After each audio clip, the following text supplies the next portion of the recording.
নমস্কার বন্ধুরা, আপনাদের বলেছিলাম যে মাদার গাছ থেকে কিভাবে আপনি স্ট্রবেরি চারা তৈরি করবেন সেই পদ্ধতিগুলো আমি আপনাদেরকে দেখিয়ে দেব। বন্ধুরা, আমি কিছুদিন আগে আপনাদেরকে দেখিয়েছি যে আমি স্ট্রবেরি গাছ লাগিয়েছি একটা মাত্র পিলিতে, এবং এই যে মাদার গাছগুলো আপনারা দেখতে পাচ্ছেন বন্ধুরা, এই প্রত্যেকটা মাদার গাছ থেকে দেখুন রানার বেরিয়েছে। এই রানারগুলোকে আপনি এখানে যে প্রথমটা যে এর পরে যে রানারটা বেরোচ্ছে এটাও কেটে দেবেন, কারণ কি এটা থেকেও কিন্তু আবার চারা হবে। আমি অত চারা যদি করি তাহলে এই মাদার গাছে আমার অনেক শক্তি কমে যাবে। তাই আমি এই মাদার গাছে শক্তি না কমিয়ে প্রত্যেকটা মাদার গাছ থেকে যে রানার বেরিয়েছে প্রত্যেকটা রানার থেকে আমি একটা করে চারা ঠিক এইভাবে ছোটো প্যাকেটে মাটি নিয়ে আমি চারাটাকে এবার দিয়ে লাগিয়ে দিলাম। আমি 4 থেকে 5 দিন পরে দেখব প্রত্যেকটা চারা থেকে আমার শিকড় বেরিয়ে গেছে। আপনারা দেখতে পাচ্ছেন যে আমি প্রত্যেকটা গাছে ঠিক এইভাবে মাদার যে গাছগুলো আছে সেই মাদার গাছ থেকে আমি একটা একটা করে আমি রাখবো, বাকিগুলো আমি কেটে দেবো।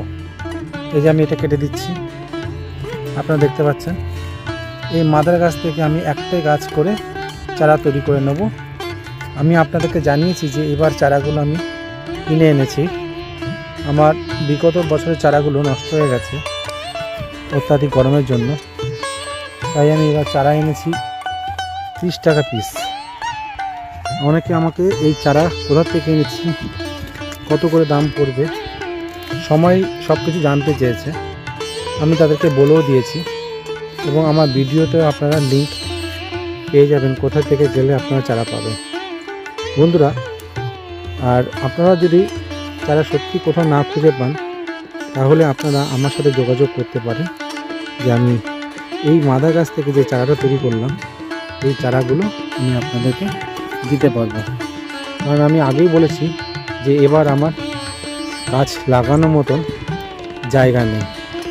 তাই বন্ধুরা, স্ট্রবেরি লাগাবো না বলে মনটা খারাপ ছিল, তাও এবার অল্প করে স্ট্রবেরি লাগিয়েছি, এবং এখান থেকে যে চারা তৈরি করা যায় সেটাও আমি আপনাদেরকে আজ এই ভিডিওর মাধ্যমে দেখাচ্ছি। তাই বন্ধুরা, আপনারা দেখুন আমি কতগুলো লাগালাম সেটাও আমি আপনাদেরকে দেখিয়ে দেবো।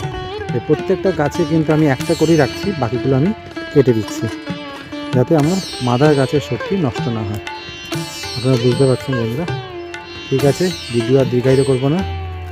আপনারা এভাবেও চেষ্টা করবেন, একটা গাছ থেকে আপনার শয়ে চারা তৈরি করতে পারবেন বন্ধুরা। তাই আমি বলবো এইভাবে একটা চারা কিনে নিয়ে এসে বাড়িতে আপনারা নিজেরাও চারা তৈরি করুন, এবং পরবর্তীকালে যাতে বেশি জায়গা থাকে সেখানে যদি চারা লাগাতে পারেন সেই পরিস্থিতিও পাবেন আপনারা। ধন্যবাদ বন্ধুরা, ভালো থাকবেন, সুস্থ থাকবেন, নমস্কার।